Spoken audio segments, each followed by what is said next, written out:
segala pujian syukur bagimu. Kau hadir dalam hidupku.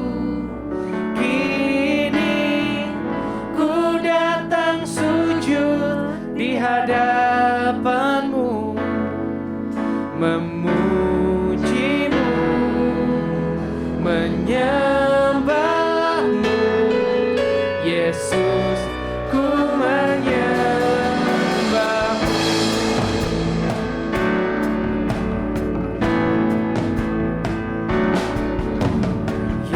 Yesus, kemuliaan-Mu pulihkan hatiku.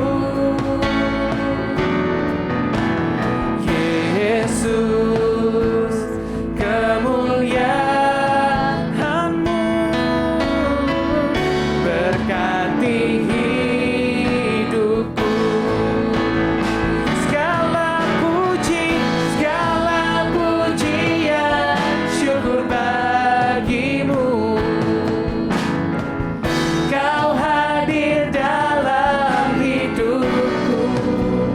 Kini ku datang sujud di hadapanmu, memujimu, menyembahmu.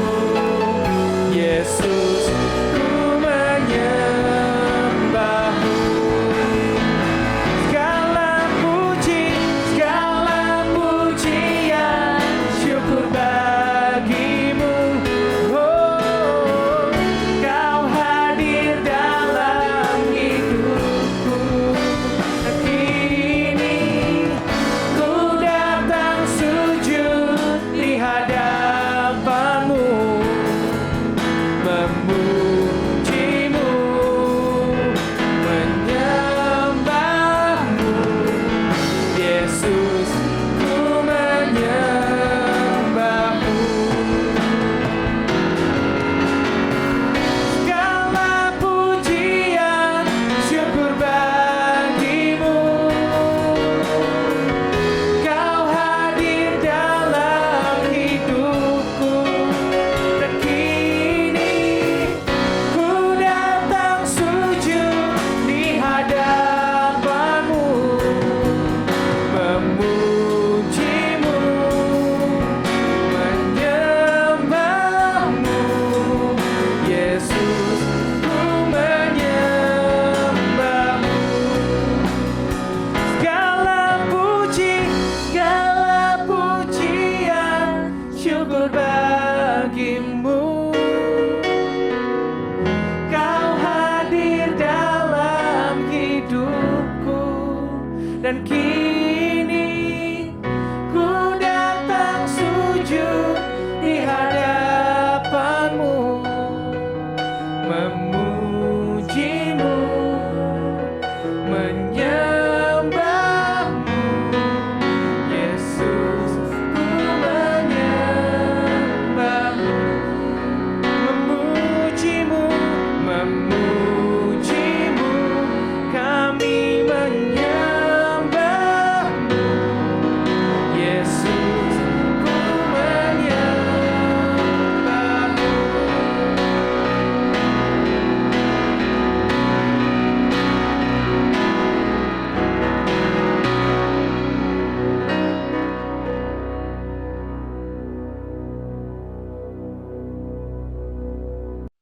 Shalom semua teman-teman yang ada di NLC GBI Sungai Yordan. Bagaimana kabarnya semua? Saya berharap semua dalam keadaan baik, semua dalam keadaan sehat.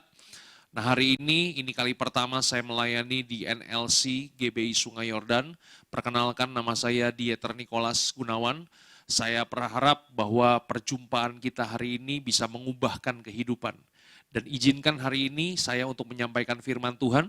Dan sebelum kita mulai, kita mau berdoa terlebih dahulu. Mari kita berdoa. Bapa kami dalam sorga, terima kasih Tuhan buat hari ini. Kalau hari ini kami boleh ada, kami boleh mendengar kebenaran-Mu ya Bapa. Kami percaya Engkau Tuhan yang ada di tengah-tengah kami, dimanapun kami berada.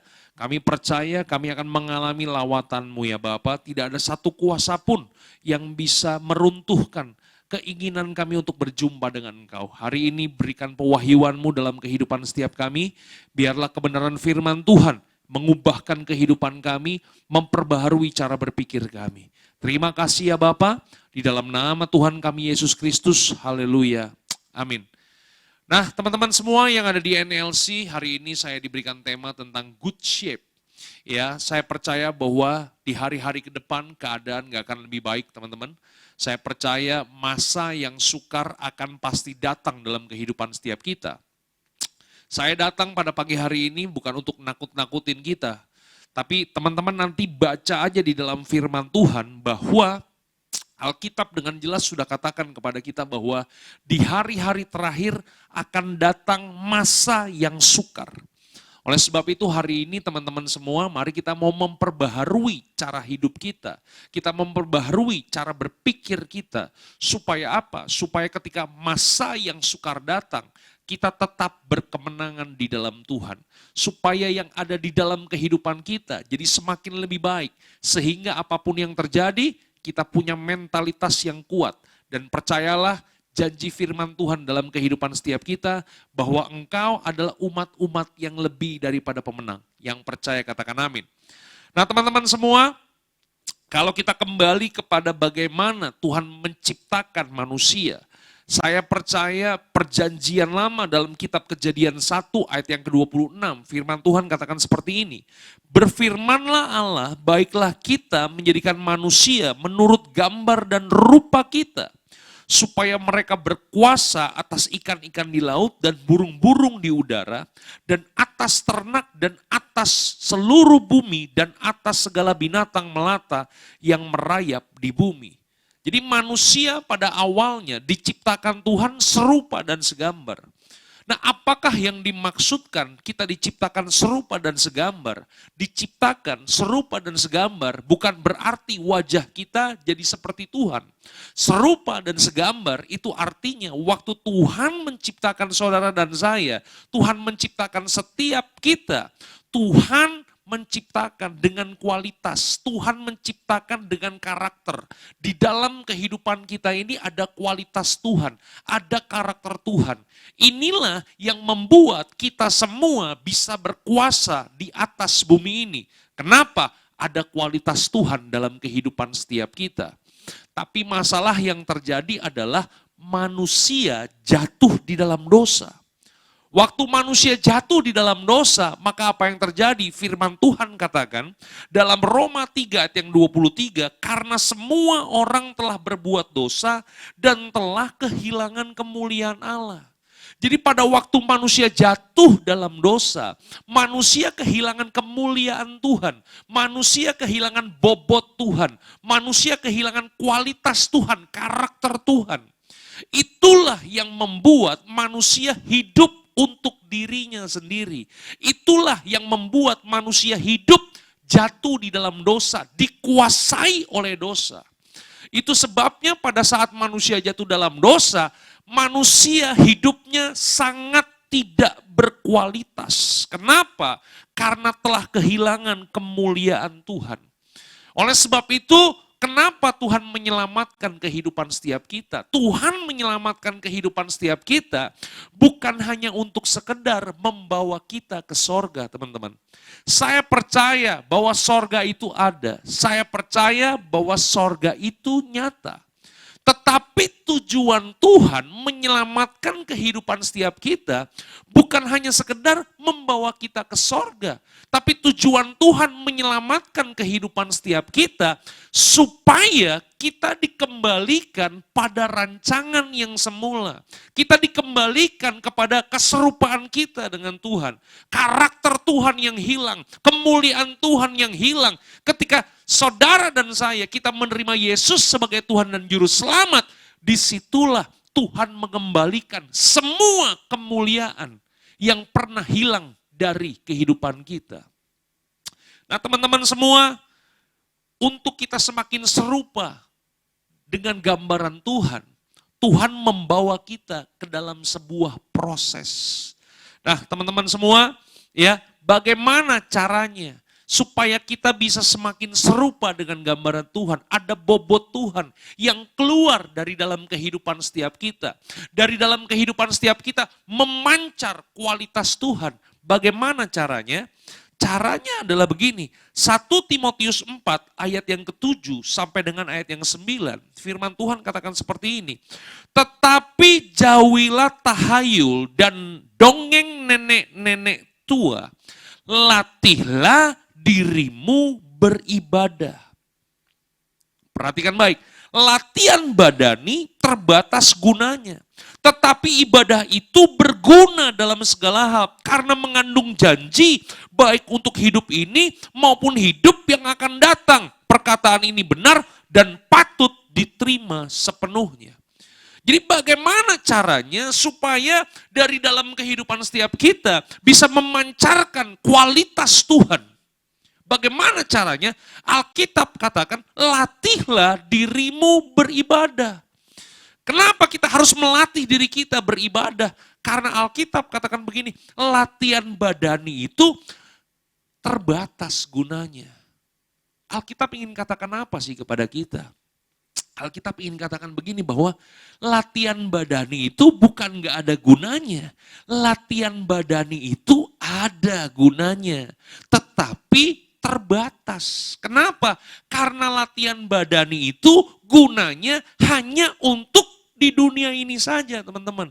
Sedangkan latihan beribadah itu mengandung janji. Bukan hanya sekedar untuk hidup kita di dunia, tetapi untuk hidup kita dalam kekekalan. Oleh sebab itu hari ini teman-teman, bagaimana caranya supaya kita semakin serupa dengan gambaran Tuhan. Ada kualitas Tuhan yang muncul dari dalam kehidupan kita. Saya percaya bahwa hari-hari ke depan Tuhan mau pakai kehidupan setiap kita, anak-anak muda, untuk menyatakan kuasanya. Dan salah satu cara yang Tuhan pakai untuk menyampaikan keberadaannya, untuk memberitakan firman-Nya dengan powerful adalah ketika kita punya kualitas Kristus. Dan kualitas Kristus ini terbentuk kalau kita latihan beribadah. Nah teman-teman, ya Paulus katakan begini teman-teman, ya kata latihlah itu dipakai kata gymnasio, yang artinya itu berasal dari kata gym teman-teman ya, bisa seperti orang yang sedang masuk ke dalam gym ya, yang membuat badan menjadi sehat. Nah latihan seperti ini tuh perlu disiplin teman-teman. Makanya kenapa dalam kehidupan kita juga perlu mendisiplin kehidupan setiap kita. Masalahnya apa yang terjadi? Masalahnya adalah begini, seringkali kita justru memberi perhatian bukan pada porsinya teman-teman. Manusia itu terdiri dari tubuh, jiwa, dan roh. Tubuh itu yang di luar teman-teman, jiwa itu yang di tengah, sedangkan roh itu yang di dalam. Nah seringkali kita sebagai anak-anak Tuhan, kita seringkali memberi perhatian justru kepada daging kita. Justru memberi perhatian kepada tubuh kita. Tubuh kita lah yang didandanin, ya kan? Tubuh kita inilah yang kemudian kita masuk gym, kita bentuk sedemikian rupa. Bukannya nggak boleh teman-teman, boleh nggak boleh. Sebagai anak-anak Tuhan, kita perlu jaga tubuh kita. Sebagai anak-anak Tuhan, kita perlu jaga kesehatan kita. Tetapi jangan itu terus yang diberikan perhatian. Yang harus kita beri perhatian justru adalah apa yang ada dalam kehidupan setiap kita. Kenapa? Karena kalau kita memberi perhatian terus kepada kedagingan kita, kita memberikan perhatian terus kepada apa yang ada di luar kita, maka tubuh kita ini akan menguasai jiwa kita. Kalau tubuh kita menguasai jiwa, maka apa yang terjadi dengan roh kita? Maka roh kita ini akan lemah, teman-teman. Roh kita ini akan kalah. Kenapa? Karena dua kalah melawan satu. Dua lawan satu. Yang satu pasti kalah. Tetapi kalau kita memberikan perhatian kita kepada roh yang ada di dalam kehidupan kita, maka roh yang ada di dalam kehidupan kita ini kemudian mempengaruhi jiwa kita. Kalau roh mempengaruhi jiwa, maka apa yang terjadi? yang terjadi adalah maka kedagingan kita akan kehilangan kuasanya. Oleh sebab itu, bagaimana caranya kita menjaga supaya tubuh, jiwa, dan roh kita terjaga sempurna? Caranya adalah kita harus belajar memperkuat apa yang ada di dalam kita ini, teman-teman. Karena kalau yang di dalam kita kuat, maka roh yang akan di dalam kehidupan kita akan menguasai, akan mengendalikan tubuh kita ini. Teman-teman, ini yang penting yang teman-teman perlu mengerti. Ya, ini yang disebut dengan ibadah yang sejati. Ya, firman Tuhan katakan apa kepada kita? Ya, dalam Roma 12 ayat yang pertama sampai dengan yang kedua. Alkitab katakan begini, karena itu saudara-saudara demi kemurahan Allah, aku menasehatkan kamu supaya kamu mempersembahkan tubuhmu. Jadi tubuh kita ini perlu kita persembahkan. Kenapa tubuh kita perlu kita persembahkan? Karena begini teman-teman, karena tubuh kita ini adalah pelaksana dari kehendak Tuhan. Ya, jadi ketika kita menjadi orang-orang yang sehat, kita melaksanakan apa yang menjadi kehendak Tuhan. Tubuh kita bagus, berotot dengan yang apa yang kita punya, kita melaksanakan apa yang menjadi kehendak Tuhan. Jadi jangan salah kaprah teman-teman. Kadang-kadang kita memperhatikan tubuh kita membentuk tubuh kita jaga pola makan kita, tapi kita nggak mengerjakan kehendak Tuhan. Buat apa? Buat saya itu percuma. Ya, tubuh kita ini harus kita persembahkan. Kenapa? Karena tubuh kita ini adalah pelaksana dari semua kehendak Tuhan. Karena kalau tubuh kita sakit teman-teman, kita nggak akan pernah bisa mengerjakan apa yang menjadi kehendak Tuhan. Kalau tubuh kita merana, maka apa yang terjadi? Kita nggak akan pernah bisa melaksanakan apa yang menjadi kehendak Tuhan. Bagaimana caranya supaya tubuh kita ini bisa mengerjakan apa yang menjadi kehendak Tuhan? Perkuatlah apa yang ada di dalam engkau. Makanya Alkitab katakan apa? Supaya kamu mempersembahkan tubuhmu sebagai persembahan yang hidup, yang kudus, dan yang berkenan kepada Allah. Alkitab katakan apa? Itulah ibadahmu yang sejati. Jadi ibadah yang sejati bukan hanya sekedar kita datang hari Minggu, duduk di tempat yang sama, bertahun-tahun, sampai kita mati, itu kursi jadi milik kita. Itu bukan ibadah yang sejati teman-teman. Karena kalau kita mempelajari firman Tuhan, ada 3 kata tentang ibadah. Kata ibadah yang pertama dalam Alkitab dipakai kata latreo, yaitu apa? Yaitu ibadah yang bergantung dengan waktu. Ibadah yang kita lakukan pada hari Minggu, hari Sabtu itu adalah ibadah latreo, ibadah ritual kita. Ya. Kata yang kedua itu adalah treskea. Apakah yang dimaksud dengan treskea? Treskea ini adalah ibadah yaitu mengunjungi yatim piatu dan janda-janda miskin. Jadi kalau kita menolong orang, menolong anak yatim piatu, menolong janda-janda miskin, itu juga termasuk ibadah. Ibadah yang bagaimana? Ibadah yang treskea. Nah, ada kata ibadah yang ketiga yaitu apa? Yaitu eusebia. Eusebia itu apa? Eusebia itu artinya mengejar keserupaan. Itu dia tuh teman-teman.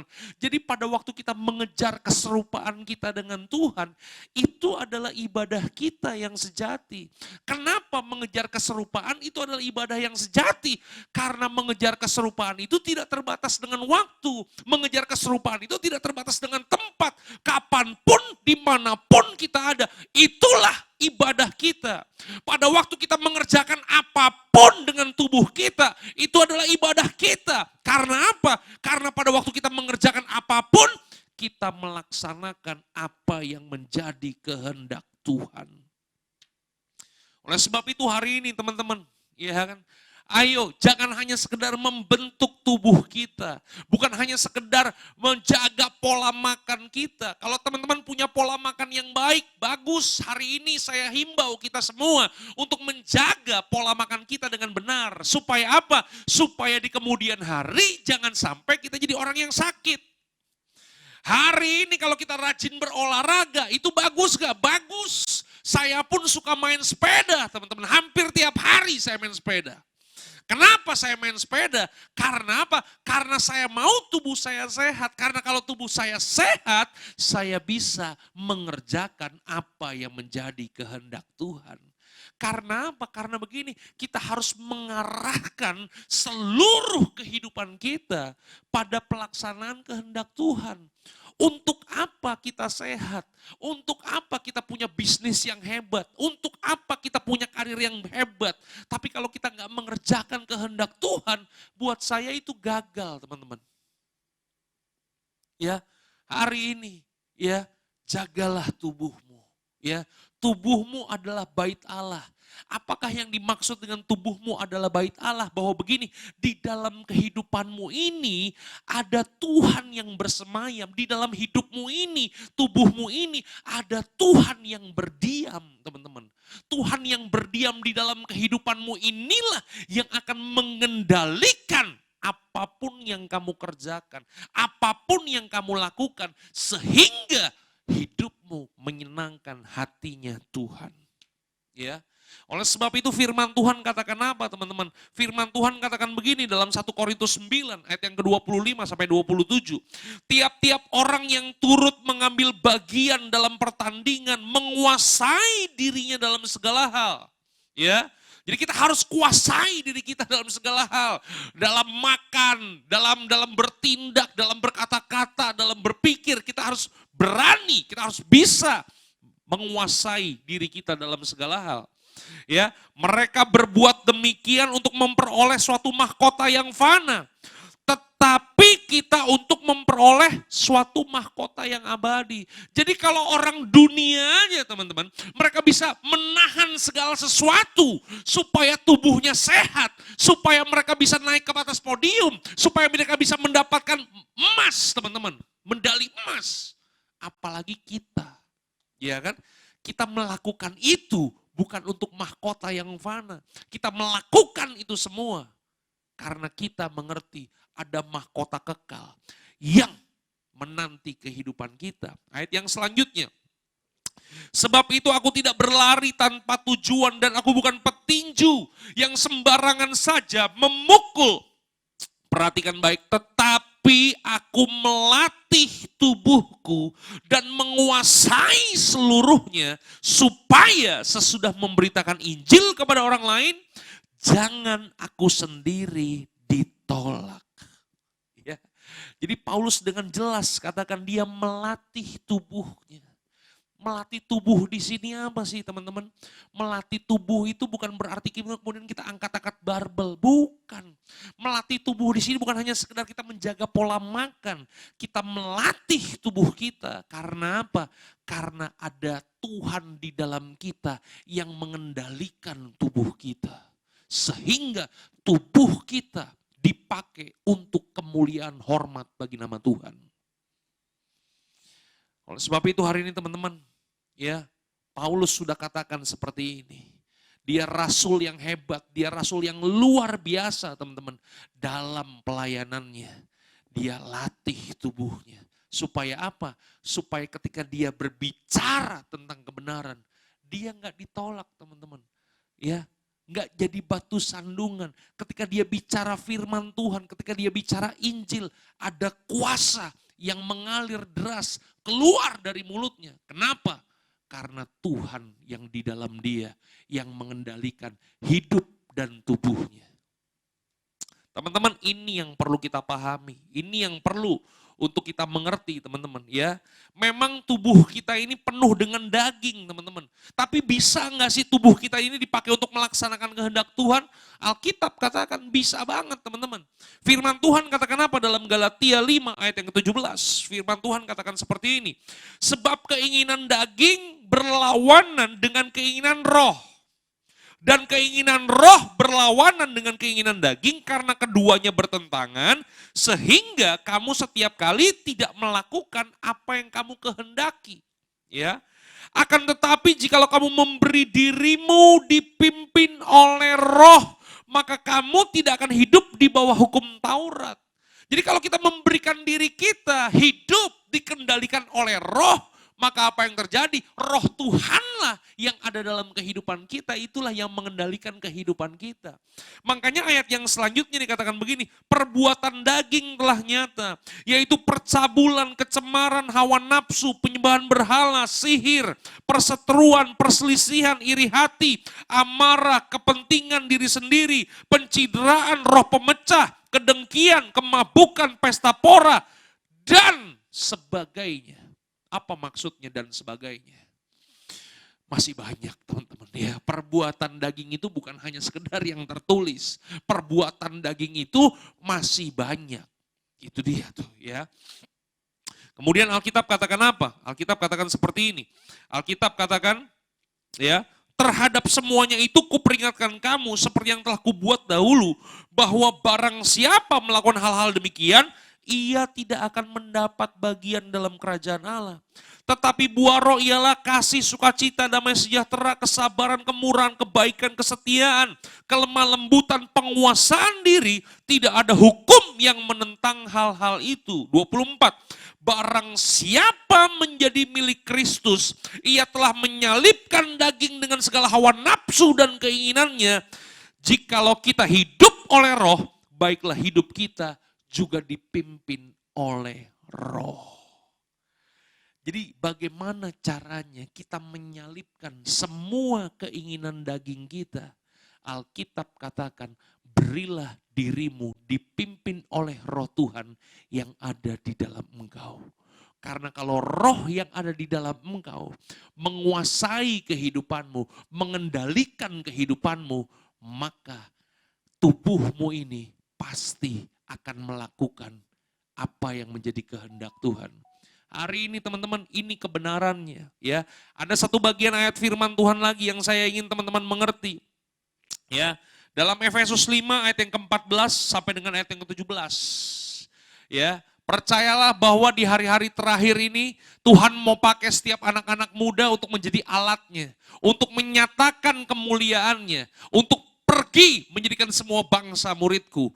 Jangan sampai kehidupan kita sebagai anak-anak muda, kita ditolak oleh sesama kita. Hanya karena apa? Hanya karena kita jadi batu sandungan buat orang lain. Hidup kita jadi batu sandungan buat orang lain. Alkitab katakan begini, itulah sebabnya kukatakan, bangunlah hai kamu yang tidur, dan bangkitlah dari antara orang mati, dan Kristus akan bercahaya atas kamu. Buat anak-anak muda yang ada di NLC, engkau yang 2 tahun mungkin ibadah online terus, hari ini firman Tuhan katakan, bangkitlah. Hari ini firman Tuhan katakan, bangunlah. Karena apa? Kristus akan bercahaya atas kamu. Tuhan mau pakai kehidupan kamu, ya. Jangan berleha-leha. Bangkit hari ini, oke? Ayat yang ke-15, karena itu perhatikan baik, perhatikan dengan seksama bagaimana kamu hidup. Itu dia tuh. Ya, perhatikan bagaimana cara kamu hidup, bagaimana cara kamu beribadah. Beribadah jangan hanya sekedar ritual, teman-teman, tapi jadikanlah ibadah sebagai gaya hidup. Ya, ingat ya Bapak Ibu ya, teman-teman semua ya, treskea, itu dia tuh. Ibadah yang mengejar keserupaan, itu dia tuh teman-teman. Ya, latihlah, perhatikanlah bagaimana kamu hidup. Perhatikan baik, janganlah seperti orang bebal, tetapi seperti orang arif. Apa maksudnya itu? Supaya kita jangan seperti orang bebal. Orang bebal itu apa sih? Orang bebal itu adalah orang yang bodoh. Bodoh kuadrat. Nah itu dia tuh. Ya, orang kalau bodoh teman-teman masih bisa kita ajarin. Jadi pintar dia. Ya kan? Tapi kalau orang udah bebal, bodoh kuadrat, nah udah berat. Ya kan? Nah cara hidup kita jangan seperti orang bebal. Jadikanlah cara hidup kita seperti orang yang arif. Arif itu artinya apa?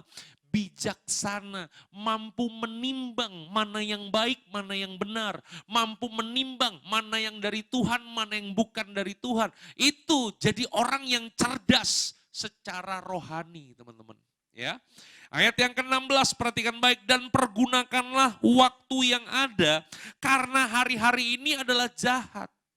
Alkitab katakan dalam terjemahan versi bahasa Inggris, kata dia pergunakan waktu yang ada diterjemahkan dengan redeeming the time. Tebuslah waktumu. Kenapa? Karena begini teman-teman, sebelum kita bertobat, kita mempergunakan waktu kita itu untuk hal-hal yang sia-sia. Kita mempergunakan kehidupan kita untuk hal-hal yang tidak menyenangkan hati Tuhan. Makanya ketika kita menerima Yesus, ketika kita sudah bertobat, hari ini tebuslah waktu yang sia-sia kemarin itu. Untuk apa? Untuk engkau mengerjakan apa yang menjadi kehendak Tuhan. Karena kalau engkau tidak mengerjakan apa yang menjadi kehendak Tuhan, bahasa asli dikatakan begini, maka engkau akan mengerjakan kehendak si jahat. Itu dia tuh pengertian bahasa aslinya, ya. Ayat yang ke-17. Sebab itu janganlah kamu bodoh, tetapi usahakanlah kamu mengerti kehendak Tuhan. Ayat yang ke-18 yang saya ingin bahas kepada teman-teman semua. Ini akan menjadi ayat terakhir buat setiap kita. Ini ayat yang begitu unik teman-teman. Uniknya kenapa? Karena Alkitab katakan begini. Dan janganlah kamu mabuk oleh anggur. Karena anggur menimbulkan hawa nafsu. Tetapi hendaklah kamu penuh dengan roh. Teman-teman semua perhatikan baik. Di sini Paulus mensejajarkan mabuk oleh anggur dengan hidup yang dikuasai oleh Roh Kudus. Kenapa Paulus mensejajarkan mabuk oleh anggur dengan hidup yang dikuasai oleh Roh Kudus? Kenapa? Karena ternyata keduanya itu punya cara kerja yang sama. Yaitu apa? Yaitu dikendalikan, teman-teman. Ya. Kalau kita mabuk oleh anggur, maka alkohol yang ada dalam anggur itu kemudian akan menguasai kehidupan setiap kita. Betul gak sih? Makanya kalau teman-teman atau pernah lihat ya orang yang mabuk, biasanya kan gak sadar kan teman-teman kan? Betul gak sih? Iya kan? Dia mabuknya di mana, besok pagi tidurnya di mana? Gak sadar dia. Itu dia. Sama mabuk oleh anggur dengan hidup dikendalikan oleh Roh Kudus seperti itu teman-teman. Ya, kenapa hidup kita bisa dipakai sama Tuhan? Kenapa hidup kita memuliakan nama Tuhan? Kenapa tubuh kita bisa jadi pelaksana atas kehendak Tuhan? Karena ada Roh Kudus di dalam kehidupan setiap kita yang mengendalikan cara berpikir kita, mengendalikan cara berkata-kata kita, mengendalikan semua perbuatan-perbuatan kita. Sehingga pikiran, perkataan, dan perbuatan kita menyenangkan dan memuliakan nama Tuhan. Saya berharap hari ini teman-teman, bukan hanya sekedar kita menjaga bentuk tubuh kita, tapi biarlah Tuhan memakai tubuh kita untuk menjadi semua pelaksana dari kehendak Tuhan. Tuhan Yesus memberkati semua teman-teman yang ada di NLC. Saya berharap teman-teman diberkati dengan firman Tuhan ini. Mari kita berdoa. Bapa kami dalam sorga, terima kasih Tuhan buat hari ini. Kalau hari ini kami boleh ada, kami boleh dengar firman Tuhan. Biarlah firman Tuhan ini berbicara dalam kehidupan setiap kami. Sekalipun dengan waktu yang terbatas Tuhan. Tapi biarlah Engkau memberikan pengertian demi pengertian firman Tuhan. Sehingga firman Tuhan ini menjadikan setiap kami anak-anak-Mu yang memuliakan Engkau ya Bapa. Engkau mengurapi setiap anak-anak INLC maupun teman-teman yang nonton tayangan ulang dari YouTube ini. Biar setiap kita diperbaharui, diubahkan di dalam nama Tuhan kami Yesus Kristus. Setiap kita yang percaya diberkati firman Tuhan, sama-sama kita katakan amin.